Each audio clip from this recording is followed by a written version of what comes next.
Shalom, udah capek ya? Full ibadah berdiri. Yang masih semangat katakan shoo. Yang laki-laki aja, yang cewek tahu ini apa? Sekali lagi ya, yang masih semangat dengerin firman katakan shoo. Ya, ini salah satu gerakan andalan siapa? Siapa? Loh, Lionel Messi. Waduh, ya saya penggemarnya Lionel Messi. Tapi barusan itu bukan gerakan bukan khasnya Lionel Messi ya, tapi Cristiano Ronaldo. Siapa yang nggak tahu Cristiano Ronaldo angkat tangan? Nanti bilangnya where is Cristiano gini nanti. Nggak tahu ya. Kacang ya. Ya makasih. Firman Tuhan kesempatan kali ini langsung saja karena nggak nyambung, kacang banget. Saya kasih judul passion ya, katakan bersama passion 2 3.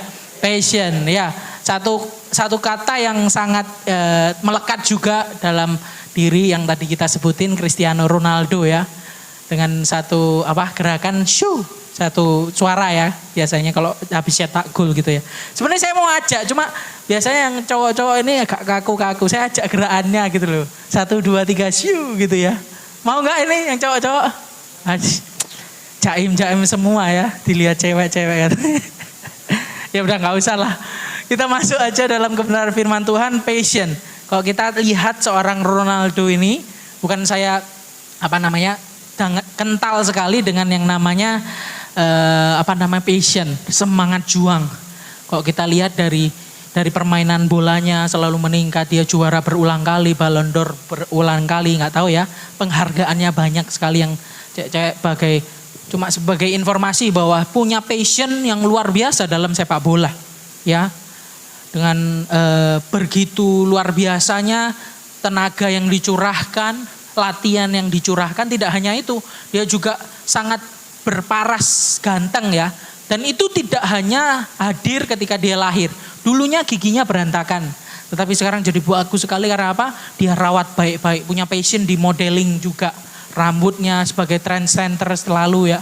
Ada yang macam-macam ya. Trend center ini. Satu menjadi luar biasa karena passionnya di dalam sepak bola. Karena passionnya di dalam modeling.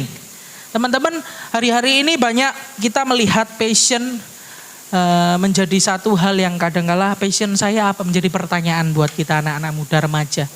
Ya, passion saya di mana sih? Seperti itu ya, jadi pertanyaan. Saya kepingin jadi apa? Saya mau ngapain? Ditanya nanti kuliah apa? Nggak tahu.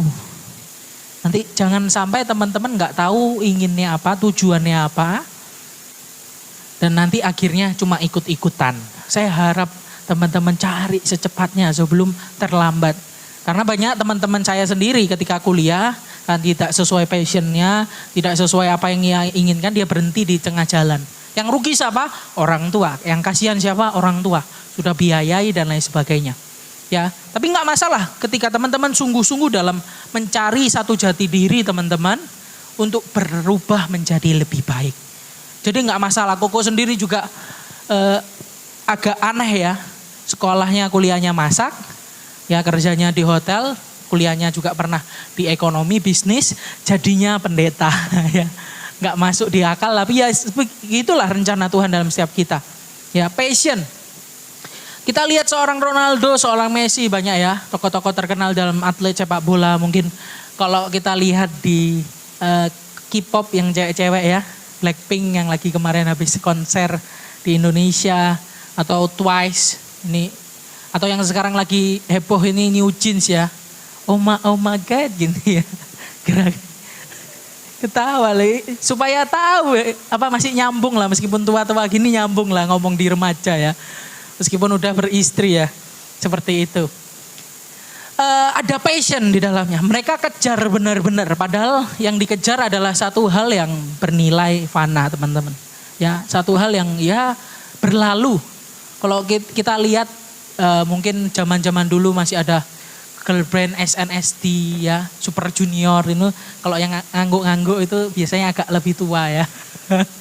Tahu karena agak lebih tua. Ya, kita lihat popularitasnya menurun teman-teman. Karena apa ya? Itu sementara memang. Popularitas, keuangan, harta, pekerjaan itu sesuatu yang sementara. ya. Tetapi dikerjakan dengan sedemikian rupa. Kayak latihan begitu keras, tidak hanya atlet tadi ya, K-popers, bahkan aktor yang ganteng itu semuanya punya passion di dalamnya, semangat juang dan berlatih dengan sungguh-sungguh. Tentunya kita sebagai anak-anak Tuhan juga harus hidup di dalam ini. Dan firman Tuhan pada kesempatan malam hari ini ada hubungannya dengan 2 minggu yang terakhir ini ya firmannya. Yang minggu pertama bicara tentang tujuan hidup. Yang minggu kedua, ya minggu ketiga atau kedua ya. Kedua. Minggu kedua bicara tentang mengejar impian. Kita lihat teman-teman. Dalam tujuan hidup kita mempermuliakan nama Tuhan. Tentunya kita sudah belajar kemarin. Dalam mengejar impian kita harus dibarengi dengan mempermuliakan nama Tuhan. Dan yang terakhir, keduanya tanpa dibarengi dengan passion, dengan kesungguhan teman-teman, menjadi satu hal yang agak susah diraih. Ya, next slide, kita akan melihat passion. Ya, seseorang berani menderita, berani membayar harga, dan mau memberikan seluruh harta, waktu, dan tenaga demi mendapatkan kepuasan akan passion tersebut. Ya, teman-teman hati-hati. Passion ini bisa mendatangkan 2 hal. Satunya kita bisa orang-orang yang dibakar sama passion akan habis karena passionnya. Ingin segera menjadi sukses, contohnya kaya raya, tak lagi cermat dan waspada sehingga berakhir pada kerugian besar. Waktu, tenaga, bahkan kesenangan. Ya, ada yang tahu Salomo ya, seorang raja yang hebat luar biasa, berhikmat, tetapi di akhir hidupnya dia tulis mengkhotbah, dikatakan semuanya sia-sia, semuanya sia-sia. Ya. Padahal dia orang yang terkaya, paling berhikmat di dunia, istrinya nggak kurang-kurang gitu ya. Ada 1.600 dan 400 kalau nggak salah. Seperti itu. Banyak, tetapi dia katakan semuanya sia-sia. Karena apa? Karena terbakar habis dengan ambisi. Passion kalau tidak dijaga dengan baik, kalau tidak dengan satu kebenaran, ya tentunya kebenaran firman Tuhan akan menjadi ambisi. Ambisi yang nggak baik. Dan ambisi ini yang bisa membakar kita. Tapi juga ada teman-teman yang gak punya passion. Ada orang-orang yang hidup tanpa semangat. Mudah menyerah begitu saja. Ya. Bahkan tanpa passion untuk orang ini susah mengubah kehidupannya menjadi lebih baik. Gak ada semangat.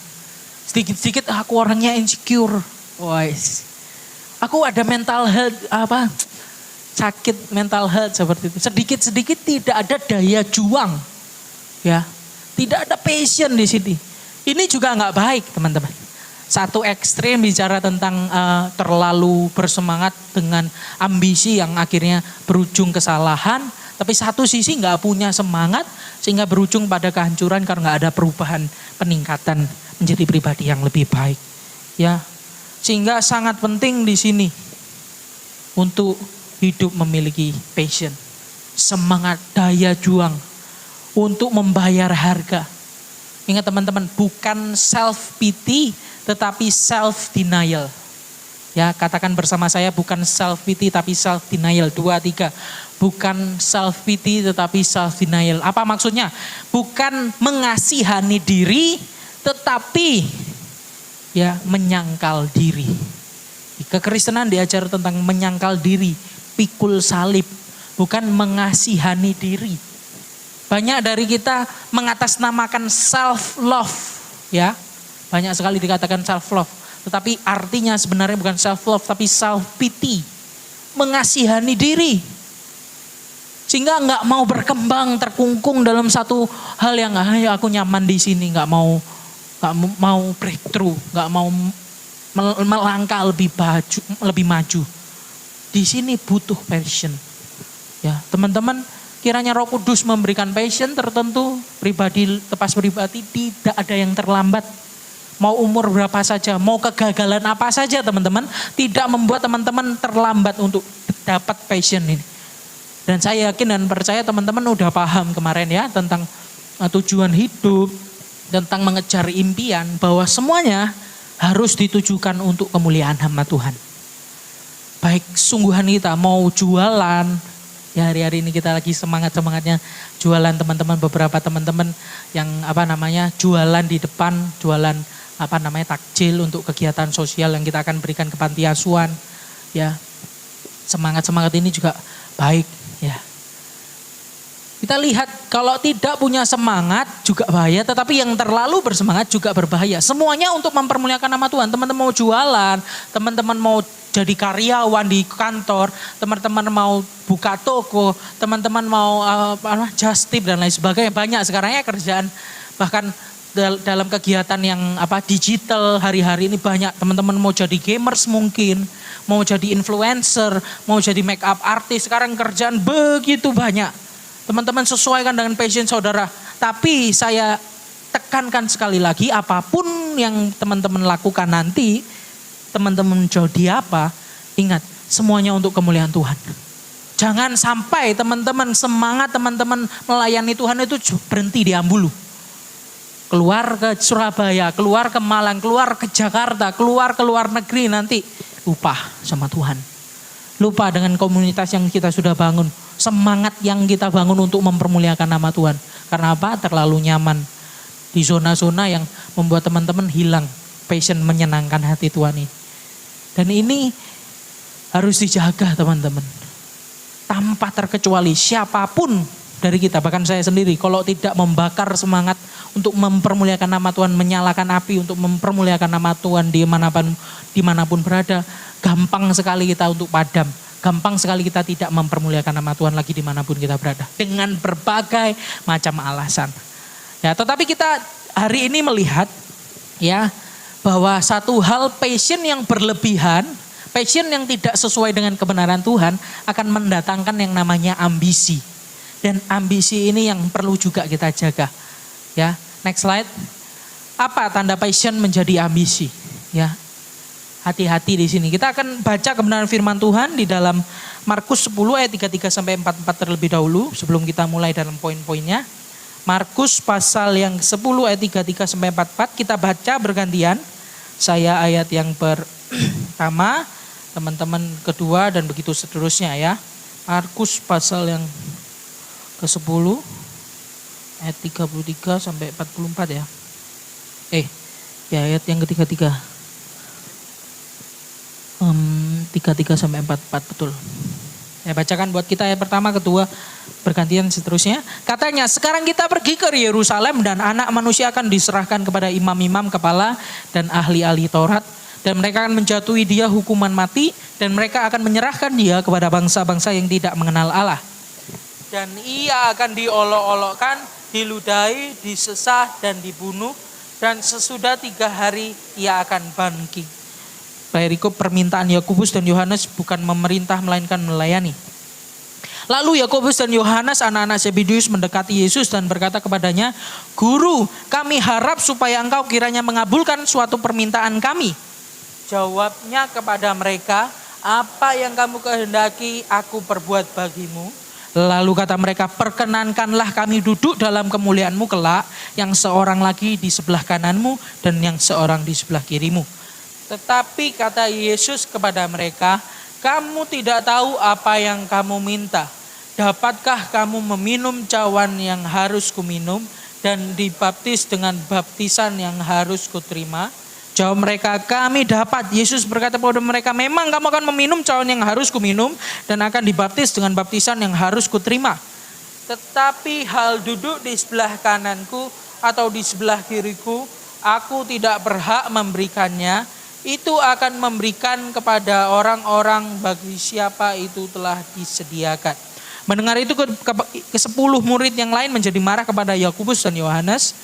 Tetapi Yesus memanggil mereka lalu berkata, "Kamu tahu bahwa mereka yang disebut pemerintah bangsa-bangsa memerintah rakyatnya dengan tangan besi. Dan pembesar-pembesarnya menjalankan kuasanya dengan keras atas mereka. Tidaklah demikian di antara kamu. Barang siapa ingin menjadi besar di antara kamu, hendaklah ia menjadi pelayanmu. Bersama-sama 2, 3.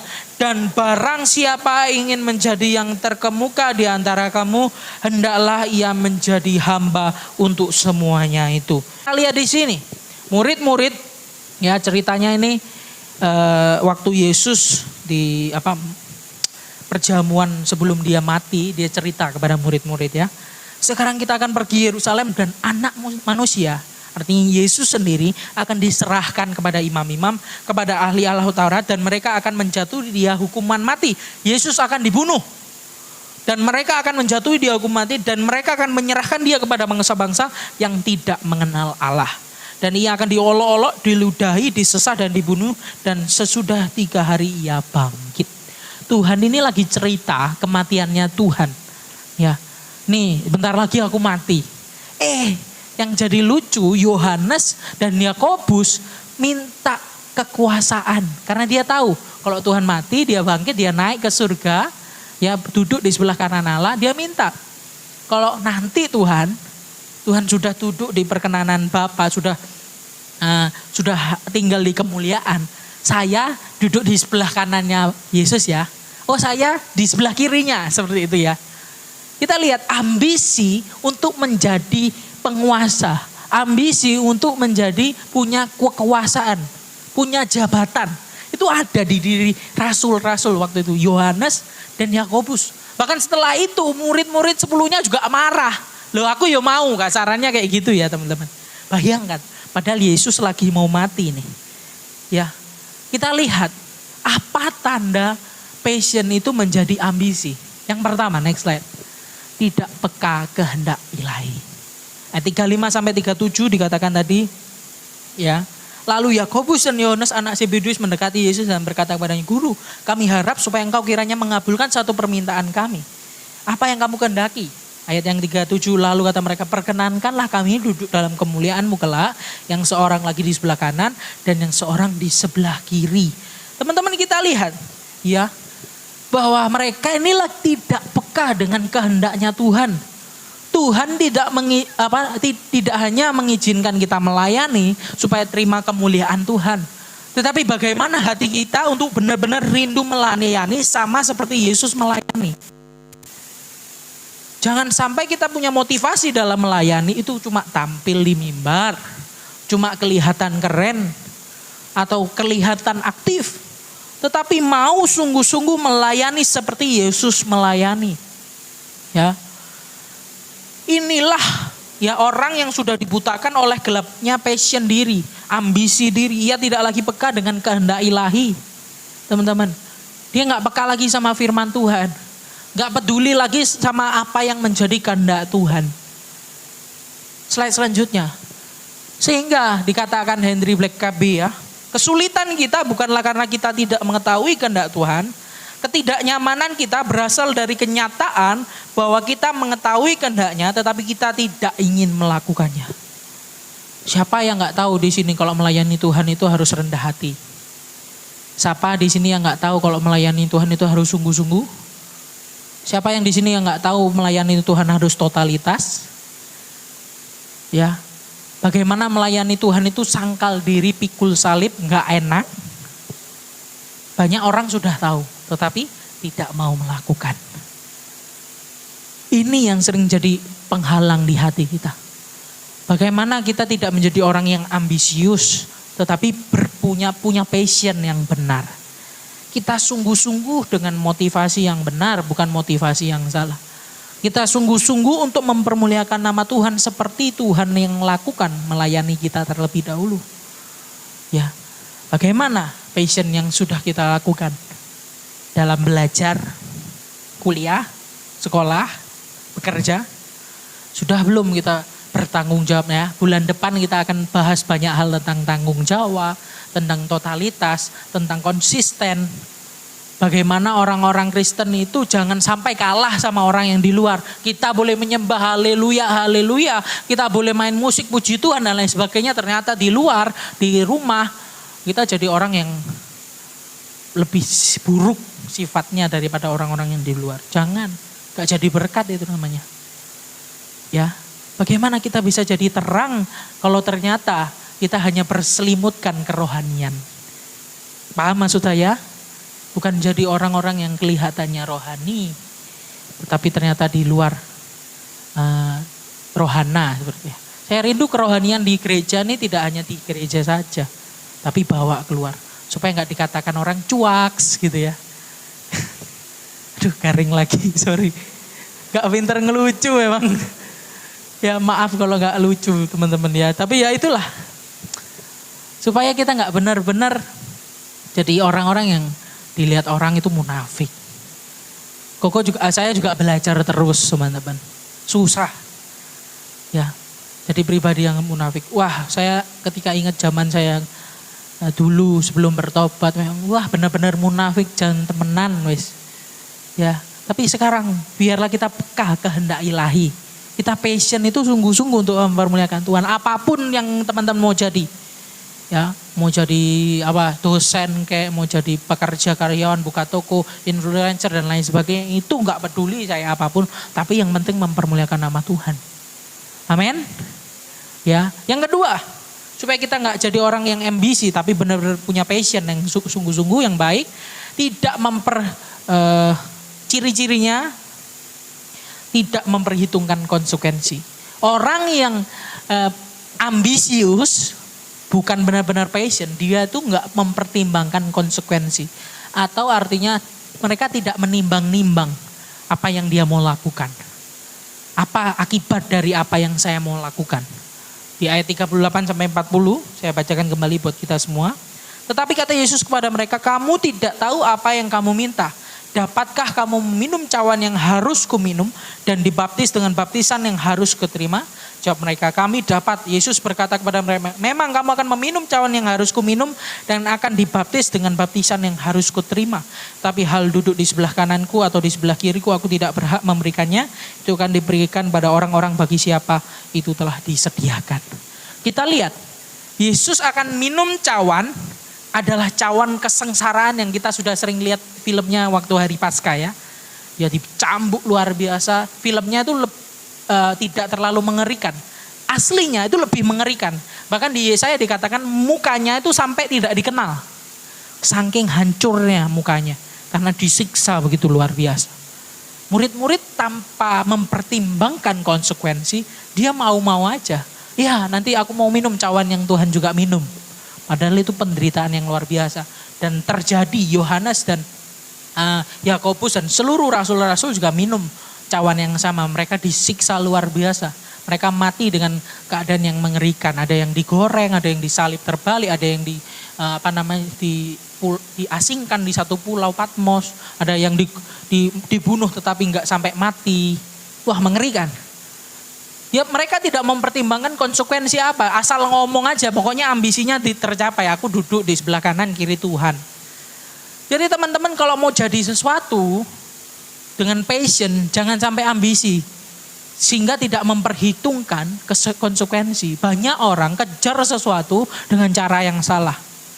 Ya. Banyak sekali orang bahkan di gereja pun sama. Ya, rebutan kekuasaan.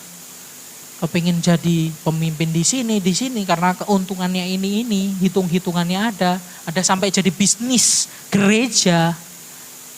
Mereka tidak takut dengan apa yang akan mereka konsekuensi. Kalau murid-murid konsekuensinya karena mereka benar-benar sungguh-sungguh sama Tuhan. Kalau konsekuensi karena dosa, teman-teman juga harus mempertimbangkan apa yang teman-teman mau lakukan. Teman-teman tahu salah, itu salah, jangan dilakukan. Teman-teman tahu itu benar, lakukan dengan baik sungguh-sungguh. Passion yang baik, passion yang benar itu memperhitungkan konsekuensi yang akan kita capai nanti.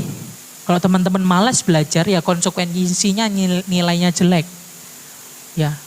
Tidak punya pikiran yang baik dan tidak punya daya juang yang baik. Kalau teman-teman melakukan hal-hal dosa, mungkin sekarang nggak dapat konsekuensinya. Ya, mungkin yang cowok-cowok edik sama pornografi, saya juga pernah. Tapi konsekuensinya secara biologis teman-teman, itu merusak otak teman-teman. Rokok udah tahu ya, jelas sekali. Minuman keras udah jelas. Narkoba udah jelas. Ya, edik sama sesuatu hal itu merusak. Sehingga ada konsekuensi yang diterima ketika teman-teman melakukan dosa. Dalam perjalanan hidup teman-teman menemukan passion mungkin, menemukan jati diri. Sehingga penting di sini untuk teman-teman hidup memperhitungkan konsekuensi. Next slide. Sehingga ketika Anda mengikuti kehendak Tuhan, ketika teman-teman hidup dapat melihat bagaimana peristiwa kemarin mempersiapkan Anda untuk tantangan hari ini dan peluang besok. Persiapkan diri teman-teman karena Tuhan mempersiapkan teman-teman terlebih dahulu. Berserah pada Tuhan itu bukan bicara tentang pasrah terus gak melakukan apa-apa, tidak.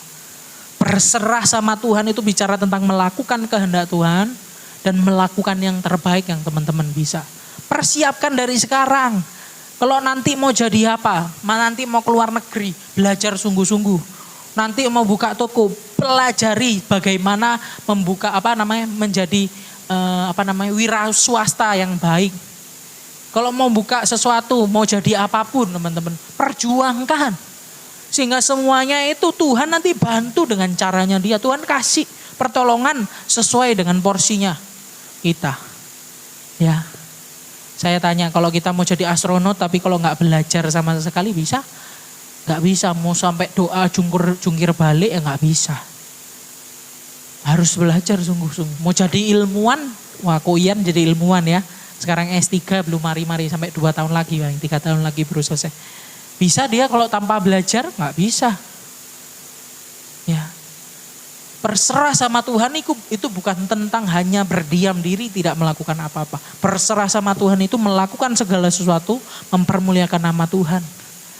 Mana bisa kita mempermuliakan nama Tuhan tanpa kita berusaha melakukan sesuatu yang terbaik. Dalam kegiatan gereja disiplin, konsisten, totalitas itu penting. Ya lalu yang ketiga, supaya kita tidak menjadi pribadi yang ambisius tapi menjadi orang-orang yang passionate, ya. Contoh orang-orang yang ambisius ini menjadi tidak peduli. Ambisi yang menggelapkan diri bisa menyebabkan kita mementingkan hanya berpikir tentang kepentingan diri. Kepentingan diri, tadi saya katakan self pity. Selalu mengasihani diri, selalu bicara tentang diri saya. Teman-teman kalau dengerin lagu-lagu dunia, saya bukan anti lagu dunia ya enggak, tapi perhatikan liriknya. Ada lirik-lirik yang membawa kita untuk tidak menyangkal diri, tetapi memperhatikan diri saja. Egoisme itu ditekankan dengan jargonnya adalah self love. Banyak K-pop hati-hati. Saya lihat kadang, wah ini bahaya sekali. Dan itu merasuk dalam hati kita. Kita gak peduli dengan orang lain. Kita hanya memikirkan diri sendiri. Sama seperti murid-murid di ayat yang akhir-akhir bagaimana mereka gak peduli sama murid-murid yang lain. Peduli cuma kepentingan saya. Ya saya mau jadi penguasa, saya mau dekat sama Tuhan, dan saya mau seperti itu. Hal-hal yang negatif. Menjadi tidak peduli. Ambisi yang menggelapkan seseorang membuat orang menjadi tidak peduli. Yang dipentingkan hanya diri sendiri, dan diri sendiri. Hingga mari kita bukan jadi pribadi yang passionate, yang ambisius, tapi passionate yang benar. Berusaha dalam pekerjaan kita, usaha kita. Berusaha peduli dengan orang lain. Ada satu orang punya cita-cita, oh saya mau jadi kaya raya, jadi punya perusahaan dan lain sebagainya. Nah, ada orang yang ngejudge, wah itu jahat gini. Wah ternyata dibalik itu, dibalik dia kepingin kaya, dibalik dia kepingin punya perusahaan yang besar, dibalik dia menjadi satu pemimpin yang besar. Kita lihat contohnya seorang Ahok. Dibalik itu ternyata ada tujuan yang mulia, dia peduli. Karena apa? Kalau dia jadi pengusaha, dikatakan Ahok ya, Bapak Basuki, Bapak mantan gubernur. Kalau dia jadi pengusaha, dia bisa menolong orang itu sedikit. Tapi kalau jadi gubernur, jadi penguasa, dia bisa menolong orang lebih banyak. Kita lihat, passionnya dia bukan hanya tentang diri. Egoisme, egosentris. Tapi untuk menjadi berkat buat orang lain. Sudahkah kita melakukan itu? Sehingga kita lihat Ahok itu minoritas karena Kristiani, Chinese minoritasnya super duper ya Bapak Saudara, teman-teman ya. Tapi Tuhan bisa sertai. Sampai jadi gubernur itu aneh ya, gak masuk akal. Orang mungkin sebelum waktu dia nyalon jadi gubernur diketawain. Tapi Tuhan bawa dia sampai jadi gubernur. Meskipun banyak kekurangan-kekurangan juga, saya yakin dan percaya, kemarin cerai dan lain sebagainya. Ya, yang jelek-jelek gak usah dicontoh, tapi yang bagus ini. Dia benar-benar passionate dan kerjaannya tidak jual untuk bakti sosial ini. Kita akan ke yatim piatu. Tujuannya bukan apa? Supaya kita belajar empati. Belajar ketika kita datang ke orang-orang yang membutuhkan, datang kepada orang-orang yang seperti ini, kita akan merasakan empati. Ya. Kalau kita terkungkung di rumah dengan nyaman, orang tua melayani kita. Kita seneng-seneng aja, pokoknya sekolah, dikasih sangu dan lain sebagainya. Kita gak melihat sekeliling kita banyak orang-orang yang membutuhkan. Jauh lebih membutuhkan daripada kita. Kita gak bisa punya empati, kita gak punya peduli. Yang kita pikirkan hanya diri kita sendiri, sehingga kita menjadi pribadi yang ambisius, yang jatuh, yang jahat. Teman-teman.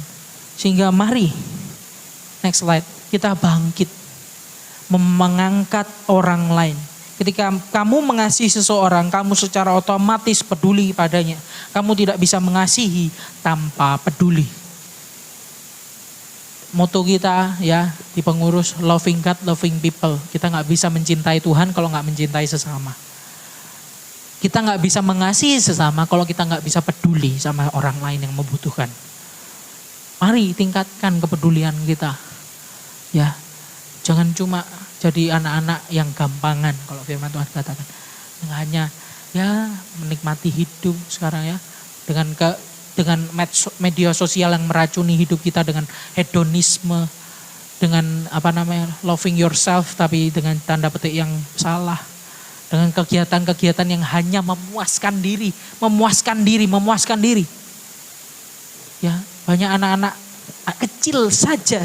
Dari kecil sekarang suka dikit-dikit tantrum, tahu tantrum ya, ngancem orang tuanya, karena cuma gara-gara HP, gara-gara YouTube, gara-gara sosial media, nggak menghormati orang lain. Anak-anakmu kecil sekarang ya jambal ya, zaman saya nggak ada 1 tahun 2 tahun di atas saya saja sudah manggilnya ko gitu ya.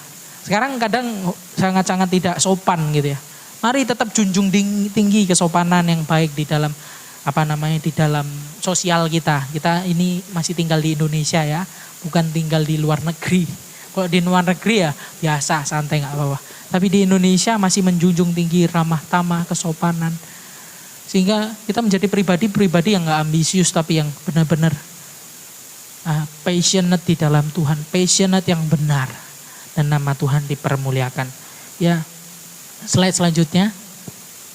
Kita lihat, baca bersama-sama di Roma 12 ayat yang ke-11. Ya sudah buka firman Tuhan semua, kalau enggak baca depan bisa? Saya, 2, 3. Janganlah hendaknya kerajinanmu kendor, biarlah rohmu menyala-nyala dan nyala-nyala Tuhan. Passion kita, ya semangat daya juang kita pergunakan untuk apapun, tetapi untuk mempermuliakan nama Tuhan. Biarlah roh kita menyala-nyala di dalam Tuhan. Passion yang benar dalam Tuhan akan menghasilkan buah-buah yang nyata. Dia memiliki gairah yang berapi-api, akan melakukannya berulang-ulang.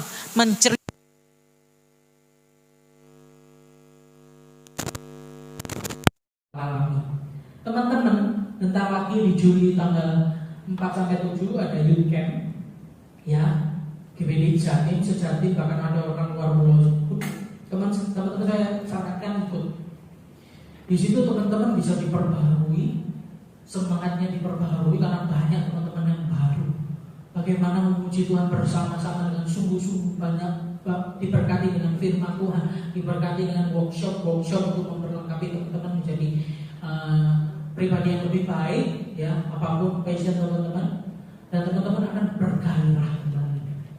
Ya, saya udah rasain karena saya nggak ngomong aja. Saya dulu pernah ikut, bahkan satu tempat waktu istri saya juga ikut ternyata ya, satu tema namanya The Calling. Gitu teman-teman bisa dapat teman ya Motivasi nggak salah, nggak apa-apa kan cari teman yang seiman ya, bukan motivasi salah. Senyum-senyum ya, yang jomblo gitu ya, nggak masalah teman-teman. Untuk memberikan semangat yang baru melayani Tuhan. Gimana sih gereja-gereja lain di luar sana, gimana sih? Ada gereja-gereja kota juga yang melayani di weekend itu, gimana sih mereka memberikan pelayanan yang terbaik buat Tuhan? Karena kalau kita cuma lihat di dulu saja ya, mungkin bagi sebagian kita ya gini-gini aja. Oke, ya ada pertumbuhan tapi kita nggak merasa. Tapi kalau kita lihat di tempat lain, teman-teman bisa rasakan diberkati, dan teman-teman bisa tuangkan di gereja ini supaya gereja kita tidak hanya biasa-biasa saja, menjadi lebih baik. Seperti itu ya. Kiranya Tuhan Yesus memberkati. Firman Tuhan tidak saya panjangkan. Next slide, kita baca yang terakhir. 2, 3. Hiduplah 2, 3 ya. 2, 3. Hidupilah passion Kristus. Rasakan apa yang Yesus rasakan, lakukan apa yang Yesus lakukan. Biarlah semuanya fokusnya di Yesus, di Injil, di Kristus. Dan Kristus melayani kita. Sama seperti itu, biarlah kita melayani sesama dengan baik. Ketika Kristus melayani dengan baik,